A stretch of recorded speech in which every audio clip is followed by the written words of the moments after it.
Enshittification is one of those things where everyone knows what you're talking about, but we don't really have a good definition. So instead, I'm going to show you a good example. Now, warning, this example is not perfect, and some of the changes that I would call a downgrade, some of you might call an upgrade, but let's just get into it. These are two versions of the same car, and not like an updated version of the car, but they are two versions of the Toyota RAV4, one facelifted on the right, and one pre-facelifted on the left. Now just look at these for a second, and I'm going to tell you the downgrades that happened from this upgrade that you probably didn't know about. Now here are the interiors. Now one major change that you'll probably notice right away is the gauge cluster. They went from their traditional standard gauge cluster, which is more expensive, to the cheaper, integrated screen dual purpose gauge style. Now, even though it is cheaper to switch over to the screen, I think a lot of people would prefer that, so I'm not going to count that as a downgrade. But there is one downgrade that I'm sure you didn't miss. The clock! That's right, they moved the clock from an analog, it's a digital clock, but more of an analog style clock that was the top on this little bar above the screen onto the screen. This is annoying for a lot of reasons. First of all, on my Toyota RAV4, because I own the pre-facelifted version, that little bar up there with, your cell phone and all that, that can be moved away. That doesn't have to be down there the entire time. Since they added the clock in the UI, that bar stays all the time. It doesn't disappear when you're not doing things. So that is a major downgrade. That's because it was cheaper. This bar that was also originally designed for the clock and stuff, what was added to it? Really nothing. Just some seatbelt warning lights, which they could have added already. I actually swapped out the touch module in my screen because it happened to a lot of older Toyotas. I took this dashboard apart. Let me get the photos. I got in the nitty-gritty, I tore the entire dashboard apart, I took the radio apart to replace that little touch in the middle. It would do this thing where if you touch, it'd register 2 inches above, which meant that you couldn't touch anything on the bottom, which is really annoying when it transfers hands and you want to pair your phone, because the button's down there. So, I tore the entire thing apart and replaced the little capacitive touch thing that was there. Now it works beautifully. But yeah, I was back there, and I can tell you for a fact that there was 100% room in that little module to add the camera button and seatbelt reminder light that they added there. And 100%, the reason why they did this was just so that they didn't have to keep manufacturing the clock. Some people said it looks old. I'd much rather have the old clock style than have it on the screen and taking up valuable space. It's like a 5-inch screen, man. That is not big on a car for navigation and stuff. I'd much rather have the clock up there. And, I can tell you, 100% guaranteed they have the space to put all that crap that they added, all those little airbag warning lights and stuff, which really looks out of place in a cutout that was just meant for a screen or some sort of module that was displaying something. But, they 100% had room for that there. That thing was hollow to the max. It was like one small little screen and 2 little buttons and the hazard switch and everything. That module 100% had the room. So it wasn't because, oh no, we want to have the seatbelt feature, but there's not enough room. No, they 100% did this to be cheaper. Now, here we come to the tail lights. Now, this is something that takes a little bit of explaining. Now, I would agree that the refresh model with the LED swoosh looks a little bit better. But the thing that I like about the tail lights on my car, the, pre-facelifted on the left, is that it's kind of like a traffic light. If we wanted to, we could make traffic lights super intricate and LED, and they could have, windshield wipers. We could do that, but we make them simple. 3 circles that you just look at it and you know what's going on. That's what I like about my car. When you look at the back of it, it's color-coded, and you can tell exactly where stuff is going on. If I were to turn on, if I were to go into reverse, if I were to brake, if I were to put on my turn signal, my hazards, you could tell exactly what part of the taillight is lighting up. With the new module, it's just a little bit confusing. I like how mine's traditional. It's like a stoplight. You know where everything is going to be. Yet, with the updated version, it gets a little bit more confusing. Now, because of this, there was ample room to place everything that you needed there. Here are the 2 back sides of the car. But because they wanted to redo the taillights for some reason, I still like how mine looks better than the new one. They had to push the reverse lights. You look in the corners. They're not up there anymore. They're down there. Now, usually, I could generate an argument for anything, right? I could sell a dog. I don't know the saying. But I would say, oh, well, that's actually better because it's closer to the ground and they're meant to be rear reverse lights. Well, there's 2 issues here. First, they're dimmer and they're smaller. Look at the size of the traditional reverse lights on the Toyota and then the updated reverse lights. Also, there is a backup camera, which completely, it's why do you even need a light back there? Most reverse lights are just a small glowing white light to tell you that you're backing up. Not really as a rear fog light, which does happen. And the second part is, in my personal car that my mother owns, we have this garage, and one of the cars that she owns, we own 4 cars. We're car people. We own a lot of cars. you can back it like inside of the garage door, or you can park it just on the outside where there's like the frame around the garage door. She always tries to parallel the cars together, and one time she tried to parallel the Toyota, which she used to own, now that I own it, with another car that we owned. I think it was we still own the Chevy, and she crunched the rear reflector, and it still crunched on mine, into that little rim around the garage door, and it shattered and it came out. That wasn't a big deal because it was a rear reflector.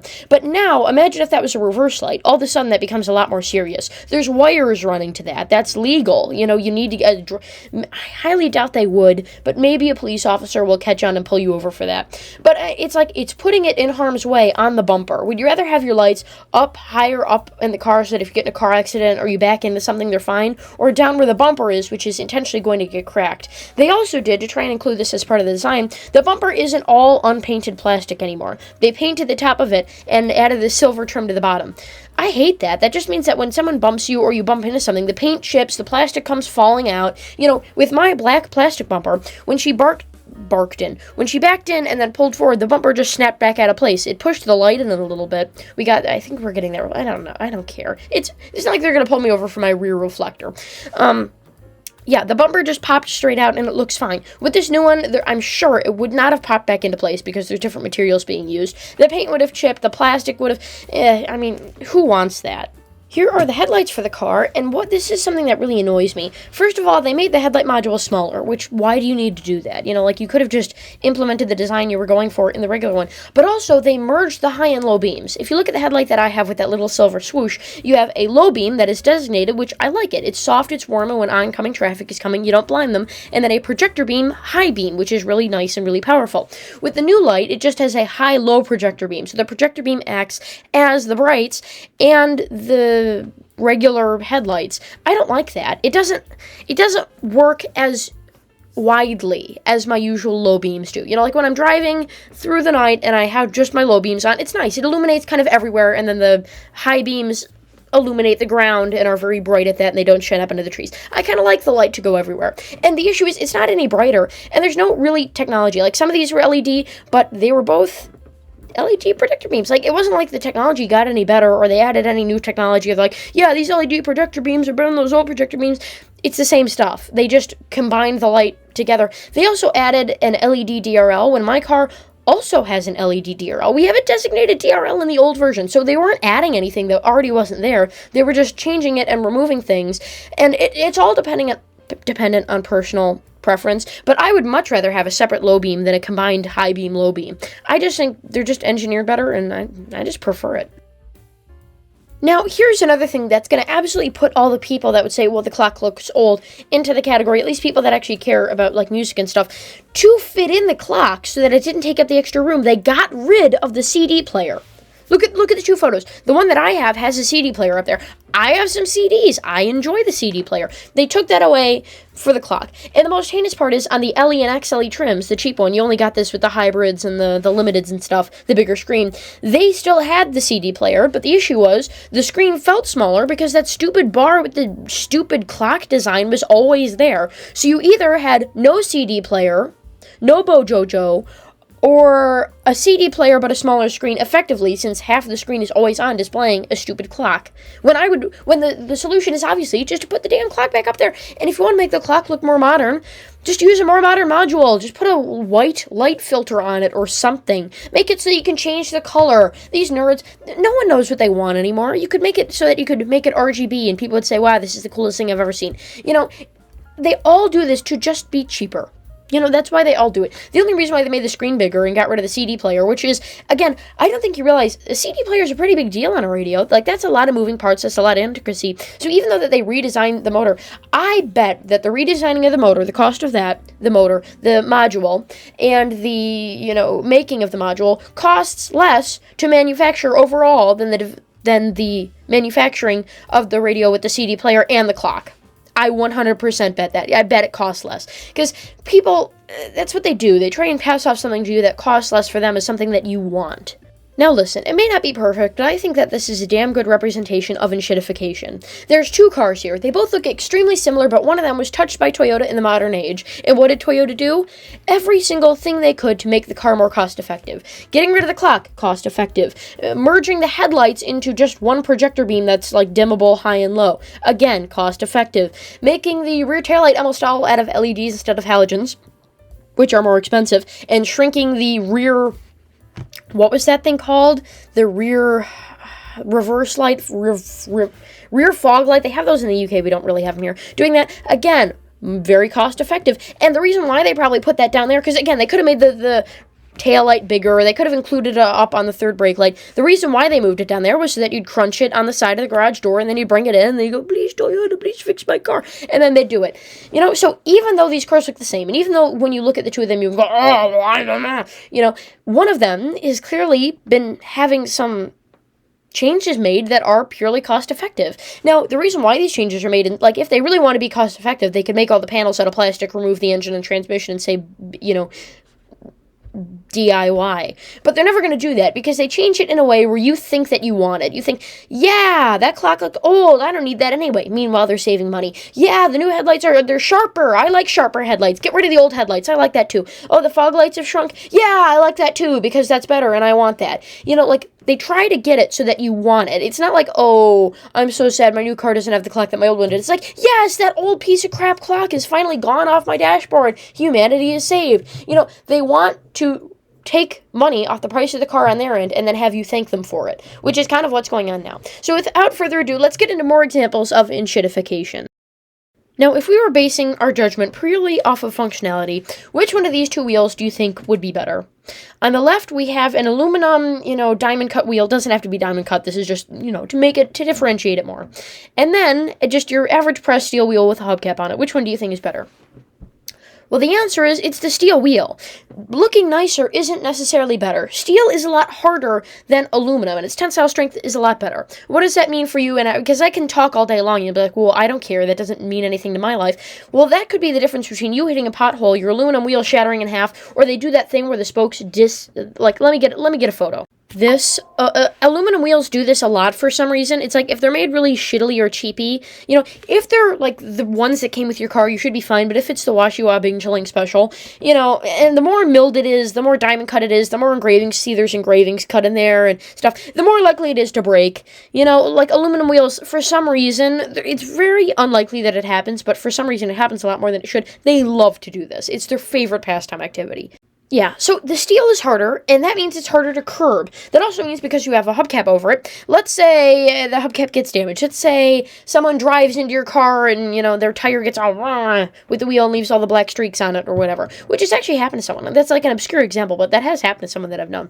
You could just buy a new hubcap. It's easy. They're not designed to look pretty, but they will last forever. There's also, and this is proven, less vibrations with steel wheels through the tires onto the hub than there is with alloy wheels, because alloy wheels, they're thick, they're very connected. With the steel wheel, a lot of those vibrations, somehow with the ovals and the holes and stuff and the indentations, somehow it works its way out and they're quieter. There was a study that showed that.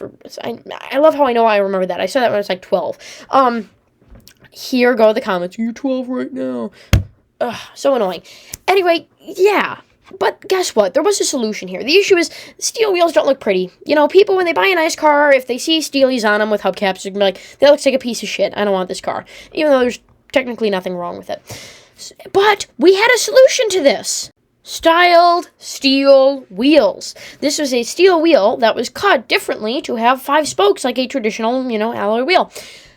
I think these look great. And even with the nationwide hubcap sync, which, not sponsored, but this just happened to be the only photo I could find of them. You could even get chrome hubcaps to put over them that made them shiny. In fact, many Hondas came that with standard that had the steel wheels behind them.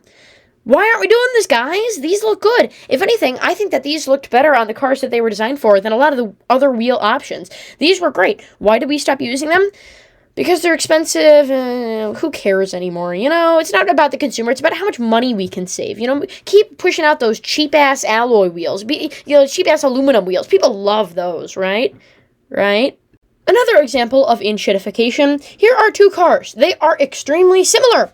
One of them is a first-generation Toyota RAV4. It only has 2 doors, it's barely a foot wide, it's a little roller skate, it's like a small little hood under there, and then you've got the Ford EcoSport, the mighty, Ford Escape equivalent. It's big, it's got 4 doors, it's a hatchback, it's an SUV. This is a sport utility vehicle. It's very modern, it's beautiful, it's got a big hood, big area for a big engine, right? So which one of these do you think has a bigger engine? Well, that pesky little, tiny little and fly-on-the-wall Toyota has a 2-liter, inline-4 engine. But surely the mighty, gigantic Ford EcoSport, economical, big engine, should have just maybe a 2.5-liter 4-cylinder. Well, this has a 1-liter 3-cylinder. That's right, an engine so small it should actually probably be measured in cc. You have a lawnmower engine essentially driving a gigantic SUV. How? I mean, it's ridiculous. That's another part of enshittification. You may buy a car that's similar. I mean, the new car is supposed to be better. It has 4 doors. It has a hatchback. It's like, wow, this car is so great. Oh, I love Ford. This car is supposed to be better than the original Toyota RAV4, and yet the stuff that actually matters, like the engine and transmission, are worse. They are 1,000 times worse than the original RAV4 was, which is a car in this car's approximate weight, size, and class. And if you get up to the older Toyotas with a 2.5-liter, you're not even close. It would blow the Ford out of the water. And that thing still had 4 doors, more room and everything. Ridiculous. So even though you're technically buying a bigger, better car, the actual mechanical bits, the bits that actually matter, the stuff that drives the car, isn't actually getting any better. If anything, it's getting worse. Let's look at the cheap economy cars of the 90s. The Toyota Echo, the Honda Civic, and the forgotten yet wonderful Mitsubishi Mirage. All of these cars had one thing in common. They all had engines bigger than 1.2 liters, and they all had 4-cylinder engines. Not a single 3-cylinder in all of these cars. The Civic, it's a hatchback or a sedan. It's modular. It's mighty. Parts are everywhere. The Toyota Echo, a car so reliable you will never need parts for it again. And the Mirage, endlessly moddable, looks cool, modern looking. Parts, reliability, meh. Moddable, yes. All these cars are fantastic, cheap cars. You buy a car like this, and you don't feel bad driving it for, a good time. You got like 60, 50 miles per gallon, depending on if you're driving on a highway or on streets. Very reliable, very good, great cars. Let's look at the modern day cars we have today. A bunch of 3-cylinder crap. The Ford EcoSport is so bad, they don't even make it anymore. The Hyundai Venue has the most uninspiring name I've ever seen out of a car, the Venue. It's like, the place, like the Microsoft Surface. It's like naming a car the Wheels, or like the Roll, or the Travel. The Venue? I mean, come on, imaginative. And then the Nissan Kicks. Kicks? Really? I mean, urban? We're really trying that hard to sell to young people that we say kicks? I mean, I wonder what really old person at Nissan was like, what if we take the name for shoes and call it a car and make it look like a roller skate? And teens are going to be lapping up around the corner to get these cars. Just a bunch of modern-day plastic shit. It's all garbage. There's no more sedans. There's no more hatchbacks. It's all these mini SUVs for people who can't confront that they actually can't afford an SUV. Because everyone's a Jeep girl. Everyone needs some sort of car. And there's no dependable, reliable vehicles that will last you a lifetime anymore. And let's look at the difference in our rugged vehicles. In the 90s, you had the Jeep Grand Cherokee. A car that would run if you took off the headlights, the grille, the hood, all 4 doors, if you took everything off the chassis, left only the engine, the transmission, the shifter stick, and the steering assembly, you could stand on the frame, somehow get yourself to not fall over, and you could drive that damn car. Nowadays, we have a Jeep Grand Cherokee it's barely even existent, and we have shit like the Jeep Compass. The Jeep Compass, I got one of these as a rental car. If you put it in reverse and open your door, the car will shut off and you need to start it on again. They don't even trust their buyers to know when to open the door to look if they're in the lines or not, because the car just shuts down. Oh, I can't do it. Are you kidding me? Also, it's not even a Jeep anymore. It's a Fiat 500X. Masquerade, I'm a Jeep girl. I'm a Jeep too. No, you're not a Jeep. You're not a Jeep and you'll never be a Jeep. Like, again, That's enshittification for you. Taking our cars and making them intentionally worse and shitty. And that's not to say that we don't have good cars anymore.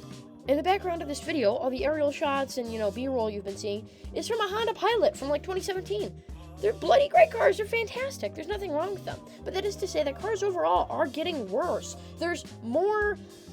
I don't know how to describe this. There's more Nissan Kicks in the world than there are Honda Pilots. You know what I mean? For every good car we have 1,000 other pieces and piles of absolute wretched garbage. So I hope that was a good video on enshittification. A lot of people look into it, they don't really know what it is, they're kind of, I don't know, this is gonna go. Well, I made a video on it. Thank you for watching. Don't forget to comment, like, and subscribe. And, I'd say this video went pretty well.